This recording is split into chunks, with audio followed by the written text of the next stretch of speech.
के दरियाए सिंध से किनाल्स का मामला हल हो चुका है। नई नहरों के मामले पर एक्ने की 7 फरवरी की मंजूरी मंसूख कर दी गई है।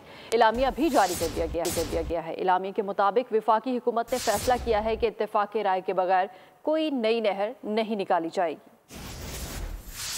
वो मंसूबा जो वफाक के नजदीक तरक्की की सीढ़ी और सिंध हुकूमत की नजर में तबाही की घंटी था, खत्म कर दिया गया और पीपल्स पार्टी सिंध के अवामी मफाद की फतह का परचम लहराने में कामयाब हो गई। दरियाए सिंध से नई नहर निकालने का मंसूबा खत्म कर दिया गया। इत्तेफाक राय के बगैर कोई नई नहर नहीं निकलेगी। CCI इजलास में फैसला कर लिया गया।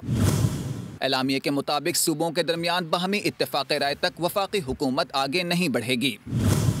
सूबों के खदशात दूर करने और ग़िज़ाई और माहौलियाती तहफ़्फ़ुज़ यकीनी बनाने के लिए कमेटी तश्कील देने का भी फैसला।